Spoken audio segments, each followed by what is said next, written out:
Hello friends, आपल्या सर्वांची आवडती मालिका तू ही रे माझा मितवा या मालिकेच्या आजच्या शुक्रवार 29 मेच्या एपिसोडमध्ये एकानंतर एक जबरदस्त ट्विस्ट आले आहेत.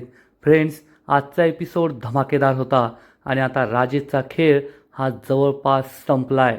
राजेशला अर्णवने बोर्ड ऑफ डिरेक्टर्सवर घेतलं आहे आणि राजेशने आजपर्यंतचा सगळ्यात मोठा घोटाळा करायचं ठरवलं आहे. त्याने चक्क आपल्या या पोझिशनचा फायदा घेऊन सात्विक फॅशनच्या नावावर 50 करोड रुपयांचं लोन बँकेकडून घ्यायचं ठरवलं आहे आणि एकदा का हे 50 कोटी रुपये मिळाले की हे पैसे घेऊन पळून जायचं आणि सगळे पैसे अर्णवला फेडायला लावायचे असा त्याने प्लॅन बनवला आहे. पण राजेशची पर्सनल सेक्रेटरी ताराने हे सगळं रेकॉर्ड करून घेतलं आहे आणि ईश्वरीला सांगितलं आहे. मग ईश्वरी आणि तारा अर्णवला जाऊन भेटल्या. अर्णवला सगळं सत्य सांगितलं आणि अर्णवने ठरवलं आहे आता या राजेशचा खेळ संपवायचा. म्हणजे राजेश आता संपलाय. मग हे सगळं नेमकं घडलं तरी कसं हे जाणून घेण्यासाठी हा व्हिडिओ शेवटपर्यंत नक्की पहा. फ्रेंड्स, आजच्या एपिसोडच्या सुरुवातीलाच राजेश ऑफिसमध्ये त्याच्या केबिनमध्ये असतो आणि फोनवर बँकेच्या मॅनेजरशी बोलत असतो आणि तारा ही बाहेर उभं राहून त्याचं सगळं बोलणं लपून ऐकत असते. राजेशच्या मॅनेजरला म्हणतो, ए मॅनेजर, मी आता सात्विक फॅशनचा बोर्ड ऑफ डिरेक्टर आहे आणि मी सगळे डॉक्युमेंट सबमिट केले. मला काय वडापाव खायला लोन नाही पाहिजे. मला 50 कोटींचं लोन हवं आहे तुझ्या बँकेकडून, ते सुद्धा बिझनेस डेव्हलपमेंटसाठी. आणि मी सगळे कागदपत्र सबमिट केले आहेत. मला 2 दिवसांच्या आत लोन हवं आहे. नाहीतर जगात फक्त तुझी एकच बँक नाही आहे, अशा शेकडो बँका पडल्यात बाहेर ज्या मला लोन द्यायला तयार आहे. अरे, सात्विक फॅशनचं मार्केटमध्ये किती नाव आहे. 1000 कोटीचा टर्नओव्हर आहे आणि त्याच्यासमोर फक्त 50 कोटींचं लोन. एवढा वेळ लागतो का रे सँक्शन करायला. आणि मी तुला जे डॉक्युमेंट दिलेत त्यावर अंजली भोसलेच्या सह्या आहेत. अंजली भोसले माझी बायको आहे. सात्विक फॅशनची मोठी करती धरती आहे आणि अर्णवची बहीण आहे. हे तुला माहीत नाही आहे का. जर 2 दिवसात लोन नाही मिळालं ना तर मी काय करतो ते पहा. मी वरतून सुद्धा दबाव टाकू शकतो, एवढं लक्षात ठेव. तारा हे सगळं ऐकत असते आणि राजेश या बँक मॅनेजरला ठणकावून सांगतो, मला 2 दिवसाच्या आत लोन माझ्या बँक अकाउंटमध्ये क्रेडिट झालेलं हवं आहे. 50 कोटी रुपये मला बिझनेस डेव्हलपमेंटसाठी पाहिजे. माझे सगळे प्रोजेक्ट अडकले आहेत. लवकरात लवकर लोन सँक्शन कर. असं म्हणून राजेश फोन कट करतो. टेबलजवळ येतो आणि पाणी पितो. या टेबलवर हात ठेवतो आणि त्याच वेळेस ताराने जे एक डिव्हाइस लावलेलं असतं ते डिव्हाइस खाली पडतं. तारा हे सगळं पाहत असते. तारा खूप घाबरते. राजेश विचार करत असतो, आता हा सगळ्यात मोठा घोटाळा. 50 कोटी रुपये घेऊन मी गायब होणार आणि त्यानंतर मला परत कधीच काहीच करण्याची गरज नाही पडणार. फक्त हाऊस माऊस मजा एवढंच. ताराला समजतं जर हे डिव्हाइस राजेशला दिसलं तर माझा खेळ संपला. तारा घाबरून केबिनमध्ये येते आणि राजेश विचारतो, तारा तू अजून घरी गेली नाही आहेस का. तर तारा या डिव्हाइसवरच पाय ठेवते आणि म्हणते, काय सर, तुम्ही अजून घरी गेला नाही, मग मी घरी कशी जाणार. तुमच्याशिवाय मला घरी जायला करमतच नाही. राजेश हा ताराच्या जवळ येतो आणि म्हणतो, खरंच करमत नाही का. पण तारा त्याला दूर लोटते आणि म्हणते, सर हे काय करताय तुम्ही.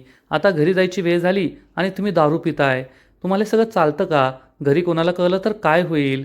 कोणाला संशय येईल ना. तर राजेश म्हणतो, तारा माझी तारा, अगं आता मी कोणाच्याच संशयासमोर नसतो. तर मी सगळ्यांसाठी प्रॉब्लेम नाही, सगळ्यांसाठी एक असेट झालो आहे. म्हणून तर त्या चिंटुकल्याने मला कंपनीच्या बोर्ड ऑफ डिरेक्टर्सवर घेतलं आहे. तू काळजी करू नको. आता हळूहळू हे सगळंच मी घशात घालणार आहे. तारा हे खाली पडलेलं डिव्हाइस उचलण्याचा प्रयत्न करते पण तेवढ्यात राजेश मागे वळतो. तारा त्याच्याकडे पाहून स्माईल करते आणि म्हणते, सर पण मला तुमची खूप काळजी वाटते. तुम्ही ना सगळं थोडं जपून करा. तर राजेश म्हणतो, तारा डार्लिंग तू ना टेन्शन घेऊ नको. हा राजेश कधीच अडकत नसतो, तो समोरच्याला अडकवत असतो. असं म्हणून राजेश ताराला बाय बाय म्हणतो आणि तेथून निघून जातो. ताराचा जीव भांड्यात पडतो. तारा हे डिव्हाइस उचलते. यामध्ये राजेशचं सगळं बोलणं रेकॉर्ड झालेलं असतं. आता या ताराचा तरी नेमका प्लॅन आहे तरी काय हेच कळत नाही आहे. ती ईश्वरीशी निगडीत नाही आहे, पण कदाचित तिला पैसे हवे असतील. त्यासाठीच तिने ब्लॅकमेल करण्यासाठी हे सगळं रेकॉर्ड करून ठेवलं आहे. पण राजेश काही साधा भोळा माणूस नाही आहे. जर त्याला ताराबद्दल समजलं ना तर ताराचं काही खरं नाही. तारा हे डिव्हाइस घेते आणि केबिन बाहेर निघून जाते. इकडे ईश्वरी आणि अर्णवने पोलीस इन्स्पेक्टरला घरी बोलवलेलं असतं. इन्स्पेक्टर विचारतो, तुम्ही मला घरी का बोलवलंय? तर ईश्वरी सांगते, साहेब तुम्ही म्हणाला होतात ना की राजेश भोसलेच्या ॲक्सिडेंट केसमध्ये जे 2 आय विटनेस होते ते गायब झाले आहेत. इन्स्पेक्टर सांगतो, हो आम्ही त्यांना शोधतोय. तर ईश्वरी सांगते, अहो साहेब ती 2 माणसं आमच्या घरी आली होती केटरिंगच्या माणसांबरोबर. हे ऐकून इन्स्पेक्टरला मोठा धक्काच बसतो आणि मग ईश्वरी त्यांना झालेला सगळा प्रकार सांगते. तर इकडे राजेश हा त्याच्या रूममध्ये असतो. त्याला त्या डॉक्टरने कॉल केलेला असतो. डॉक्टर विचारतो, माझे पैसे कधी देणार आहे? राजेश म्हणतो, अरे बाबा फोन करून तकादा मागे लावू नको. मी ना एक खूप मोठा हात मारणार आहे, एवढा मोठा हात की त्यानंतर तुला मला आयुष्यात कधीच काही काम करण्याची गरज पडणार नाही. त्यामुळे तुला तुझे पैसे मिळतील, काळजी करू नको. हा डॉक्टर म्हणतो, पण याची काय गॅरंटी? पैसे आल्यावर तू पळून जाणार नाही, माझ्या तोंडाला पानं पुसणार नाही. राजेश म्हणतो, काय यार हाच का तो विश्वास? तुला माहिती आहे ना आपण अशी कामं करतो, आपण सगळी वाईट कामं केली आहेत पण ती सुद्धा इमानदारीने. त्यामुळे काळजी करू नको, तुला पैसे मिळतील, माझ्यावर पूर्ण विश्वास ठेव.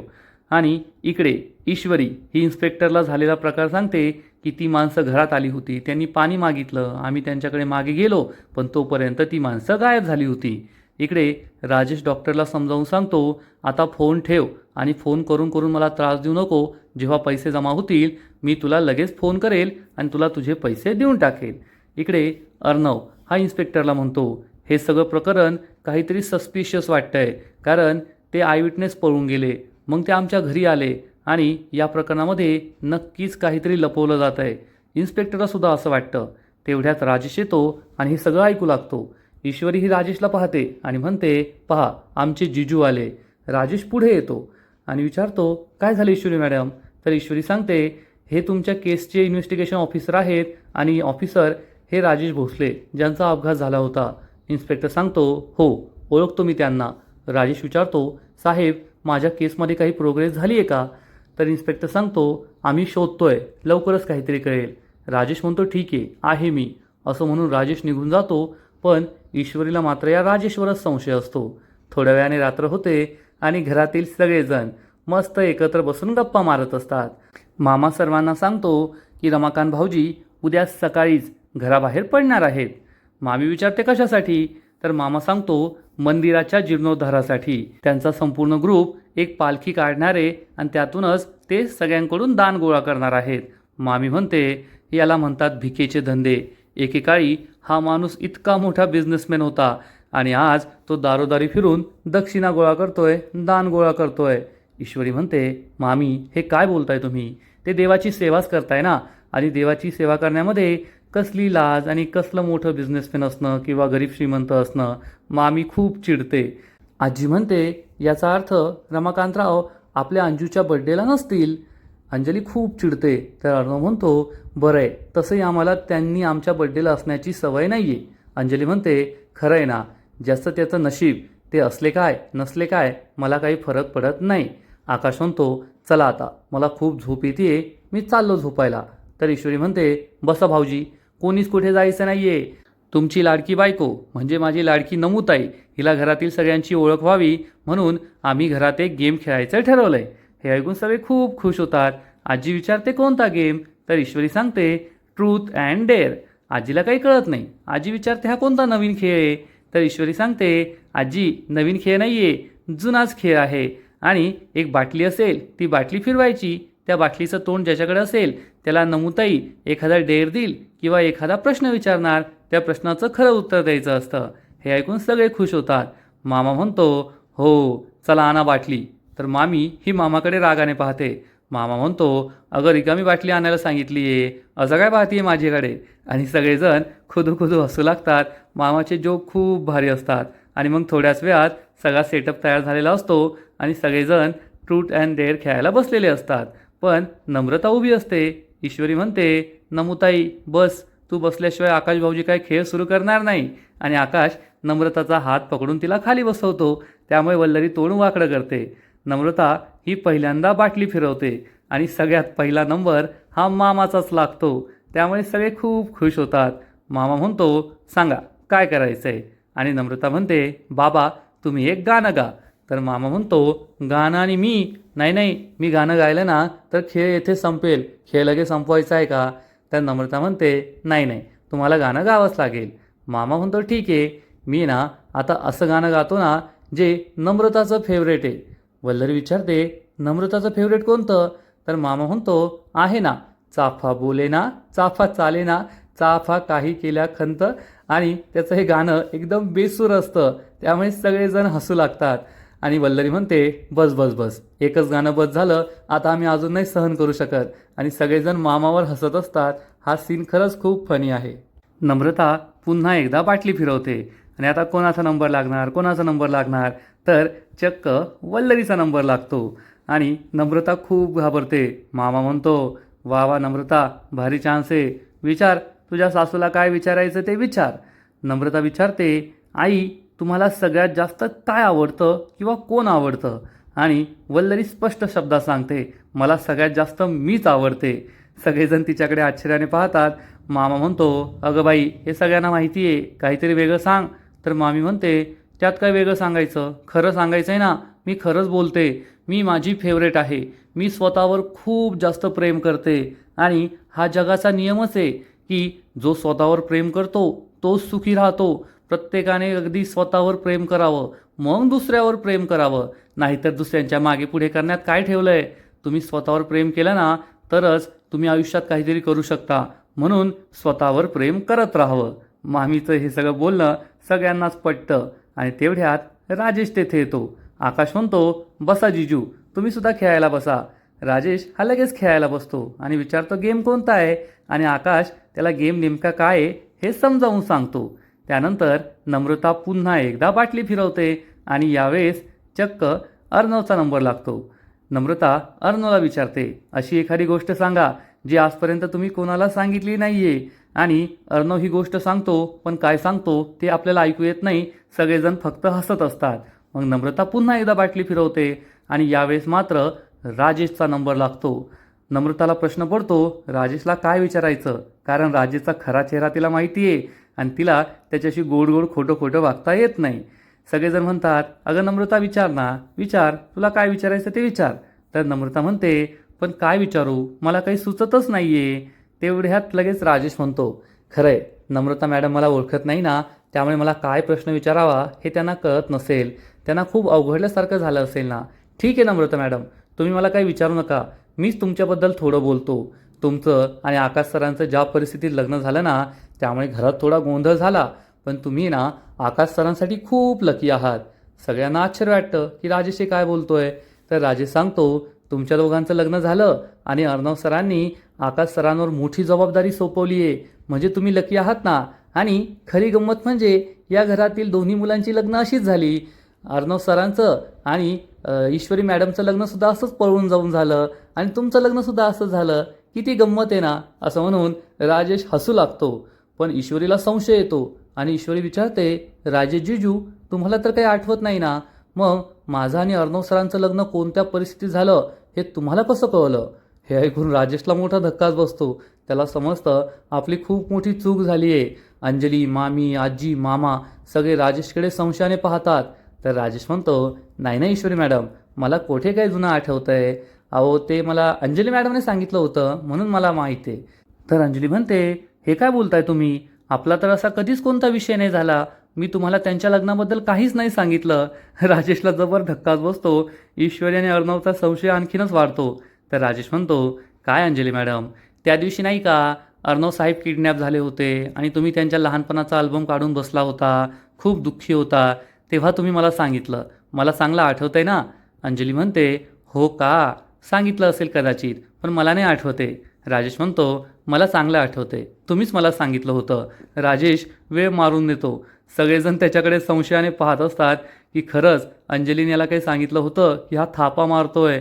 राजेश म्हणतो चला चला नम्रता मॅडम, चला पुढचं खेळूया. आणि नम्रता बाटली फिरवते आणि हा खेळ संपतो. दुसरा दिवस उजाडतो. अर्णव हा ऑफिसला जाण्यासाठी रेडी होतो आणि हॉलमध्ये येतो आणि तो आकाशला हाक मारतो. आकाशसुद्धा रेडी होऊन येतो. हे दोघे जाऊ लागतात तर तेवढ्यात ईश्वरी त्यांना थांबवते आणि अर्णवला विचारते अर्णव सर, आज मी सुद्धा तुमच्याबरोबर ऑफिसला येऊ का?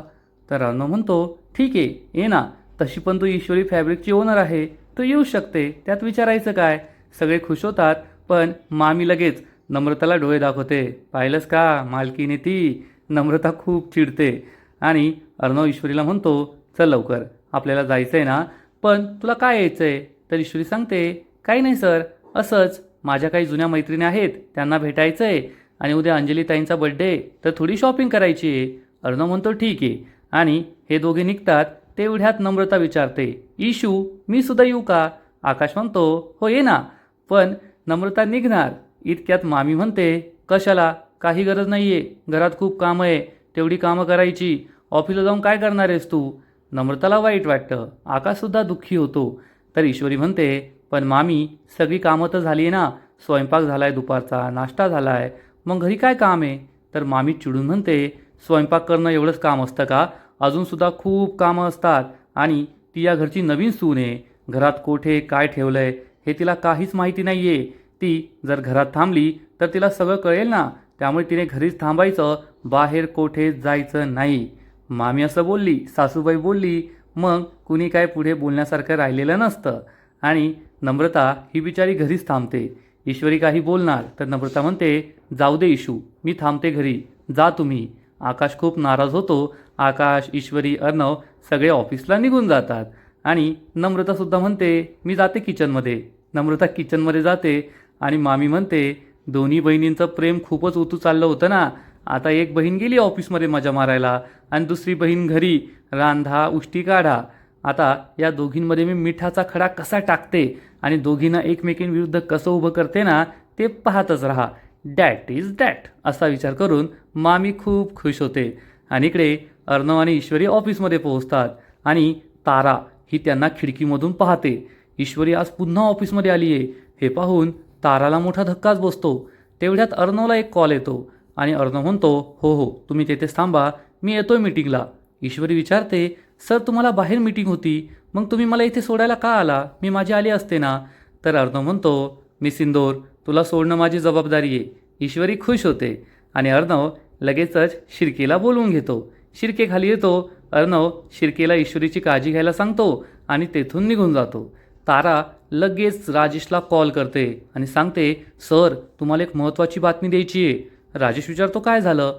तर तारा सांगते, ईश्वरी मॅडम आज पुन्हा एकदा ऑफिसला आल्या आहेत. हे ऐकून राजेशला मोठा धक्काच बसतो. राजेश विचार करतो, ईश्वरी परत ऑफिसला आली आहे म्हणजे ऑफिसमधल्या सगळ्या मीटिंग मला दुसरीकडे शिफ्ट कराव्या लागतील. राजेश ताराला सांगतो, तारा आज काय मी ऑफिसमध्ये येत नाही, माझ्या सगळ्या मीटिंग मी घरूनच अटेंड करेल, त्यामुळे मला जे महत्त्वाचे डॉक्युमेंट्स लागतील मी तुला त्याबद्दल कॉल करेल, ते मला पाठवून दे. तारा म्हणते, ठीक आहे सर.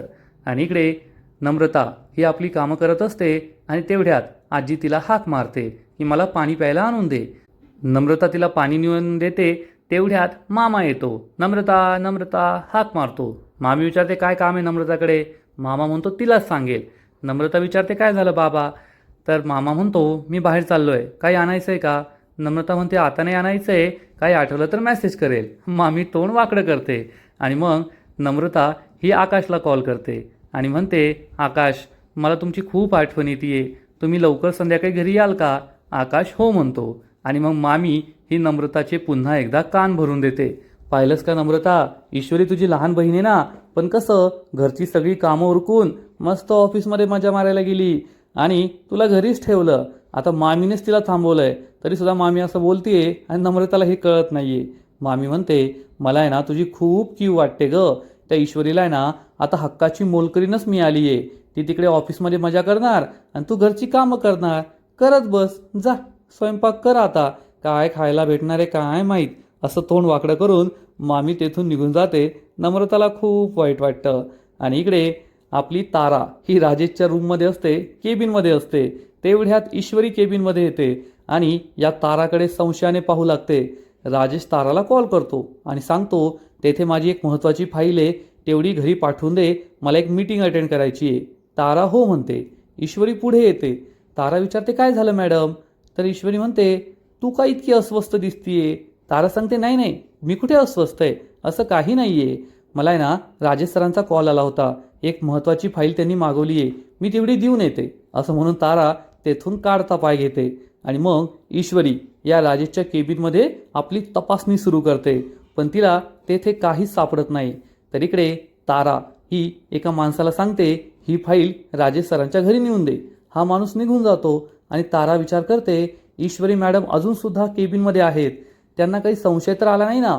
तर ईश्वरी ही बाहेर येऊन जाते आणि ईश्वरीला आठवतं की काल तो डॉक्टर राजेशला भेटायला आला होता, राजेशकडून पैसे मागत होता, त्याची गचंडी पकडत होता. तेवढ्यात अर्णव येतो. अर्णव विचारतो, काय झालं मिस इंदोर, मी तुला केबिनमध्ये बसायला सांगितलं, तू येथे का उभी आहेस? तर ईश्वरी म्हणते, सर मला संशय आलाय. अर्णव विचारतो, आता कोणाचा? तर ईश्वरी सांगते, सर राकेशचा. राकेशबद्दल खूप विचित्र गोष्टी आहेत ज्या मला कळल्या आहेत. अर्णव विचारतो, काय? ईश्वरी सांगते, ती 2 माणसं जी ॲक्सिडेंट केसमध्ये आय विटनेस होती, ती कालच आपल्या घरी आली, ती गायब झाली. तर राजेश बाहेर गेट बाहेर उभा होता आणि मग मी काल राजेशच्या डॉक्टरला त्याला त्याच्या केबिनमधून बाहेर येताना पाहिलं. हे ऐकून अर्णवला मोठा धक्काच बसतो. ईश्वरी सांगते, सर काहीतरी गडबड आहे, तो राजेश, ती तारा, काहीतरी गडबड आहे. अर्णव ईश्वरीला समजावून सांगतो, मिस इंदोर, आपण राजेशच्या सगळ्या टेस्ट घेतल्या, त्यात तो पास झालाय. राजेश आता चांगला वागतोय. कसं आहे ना, तुझा स्पाय मोड हा कायम ऑन असतो, त्यामुळे तुला ही जासूसी करायची सवय लागली आहे, तुला त्याच्यावर संशय येतो. ईश्वरी म्हणते, नाही सर, तसं काही नाही आहे. अर्णव म्हणतो, मिस इंदोर, माझा तुझ्यावर पूर्ण विश्वास आहे. ज्या दिवशी त्या राजेश विरुद्ध आपल्याला एखादा ठोस पुरावा मिळेल ना, त्या दिवशी मी त्याला सोडणार नाही, हा माझा तुला शब्द आहे. तर अर्णवला ईश्वरी समजावून सांगते, सर पण कदाचित तोपर्यंत खूप उशीर होईल आणि आपल्याला त्या राजेशचं सत्य लवकरात लवकर बाहेर काढायचं आहे, त्यामुळे आपल्याला त्याच्याकडे बारीक लक्ष ठेवावं लागेल आणि त्याचं सत्य लवकरच बाहेर शोधून काढावं लागेल. अर्णव म्हणतो, मी तुझी पूर्ण साथ देईल, तू टेन्शन घेऊ नको, आपण काही पण करू, पण त्या राजेशला माझ्या कंपनीवर, माझ्या घरावर, तुझ्यावर, माझ्या ताईवर वाईट डोळा ठेवू देणार नाही, त्याचा कोणताच प्लॅन सक्सेसफुल होऊ देणार नाही, एवढं लक्षात ठेव. ईश्वरीला सुद्धा हिंमत येते की अर्णव आपल्या बाजूने आहे आणि नक्कीच तो या सगळ्या प्रकरणात आपल्याला मदत करेल. आणि आजचा एपिसोड येथेच संपतो. फ्रेंड्स, तू ही रे माझा मितवा या मालिकेचा आजचा एपिसोड खरंच खूप भारी होता, खूप इंटरेस्टिंग होता. राजेश हा लवकरच एक्सपोज होणार आहे असं दिसतंय, पण ईश्वरीला त्याच्यावर संशय आलाय. अर्णव त्याच्यावर अजूनही विश्वास ठेवतोय आणि या दोघांकडे सगळ्यात मोठा पुरावा देणार आहे तारा, राजेशची गर्लफ्रेंड तारा. राजेशची गर्लफ्रेंड तारा ही काहीतरी वेगळीच वागतीये. म्हणजे राजेशला बातमीसुद्धा देते की ईश्वरी मॅडम ऑफिसमध्ये आल्या आणि राजेश जे काही बोलतोय ते रेकॉर्डिंग डिव्हाइसमध्ये रेकॉर्ड करून सुद्धा घेतो. म्हणजे तिचं काहीतरी वेगळंच चाललंय. आता तिचा नेमका प्लॅन आहे तरी काय हेच कळत नाहीये. फ्रेंड्स, आजचा एपिसोड तर भारी होता, पण तू ही रे माझा मितवा या मालिकेचा पुढील एपिसोड आणखीन भारी असणार आहे, आणखीन मोठा ट्विस्ट मालिकेत येणार आहे. मग नेमकं घडणार तरी काय? तर पुढील एपिसोडमध्ये आपण पाहू की ईश्वरी ही कॅफेटेरियामध्ये जाईल, त्याच वेळेस तारा चक्क राजेश केबिनमध्ये जे काही 50 कोटींच्या लोनबद्दल बोलत होता ते ऐकत असेल आणि हे ऐकून ईश्वरीला जबर धक्काच बसणार. ईश्वरी या ताराकडून सगळं सत्य जाणून घेईल. मग ती अर्णव जवळ येईल आणि अर्णवला म्हणेल, सर आपली शंका खरी होती, त्या राजेशचं हे सगळं नाटक आहे, तो मेमरी गेल्याचं नाटक करतोय. अर्णव म्हणेल, मिस इंदोर शांत हो. तेवढ्या तारा तेथे येईल. अर्णव म्हणेल, तारा गो आउट, आम्ही महत्त्वाचं बोलतोय. तर ईश्वरी म्हणेल, सर तिच्यामुळे तर सगळं कळलंय, तिने सगळं रेकॉर्ड केलंय. आणि मग ईश्वरी ताराने जे काही रेकॉर्ड केलंय ते अर्णवला ऐकवणार. त्यामुळे अर्णवलाही जबर धक्का बसेल. हा राजेश माझ्या कंपनीच्या नावावर 50 कोटींचा घोटाळा करतोय आणि पैसे घेऊन पळून जायचा त्याचा प्लॅन आहे. आता हा राजेश संपला, आता यू आर फिनिश्ड, मी तुला सोडणार नाही असा अर्णव निश्चय करणार. म्हणजे आता अर्णव हा चांगलाच पेटून उठलाय आणि त्याने राजेशचा खेळ संपवायचं ठरवलंय. मग अर्णव आता पुढे काय करणार? या राजेशचा तो खेळ कसा संपवणार? ईश्वरी, अर्णव आणि तारा या राजेशची कशी जिरवणार ना, ते पाहायला खूप मजा येणार आहे. फ्रेंड्स, ही मालिका दिवसेंदिवस खूप इंटरेस्टिंग होत चालली आहे. तर तुम्हाला सुद्धा हा ट्विस्ट आवडला का? नक्कीच कमेंट करून सांगा. राजेशला एक्सपोज झालेलं पाहायला तुम्हाला सुद्धा आवडेल ना? नक्कीच कमेंट करा. आणि तू ही रे माझा मितवा या मालिकेचे असेच नवीन नवीन एपिसोड, नवीन नवीन अपडेट सर्वात आधी पाहण्यासाठी व्हिडिओला लाईक करा, शेअर करा, चॅनलला सबस्क्राईब करून बेल आयकॉनवर क्लिक करा. म्हणजे या मालिकेचे नवीन नवीन एपिसोड सर्वात आधी तुम्हाला पाहायला मिळतील. खूप खूप खूप धन्यवाद.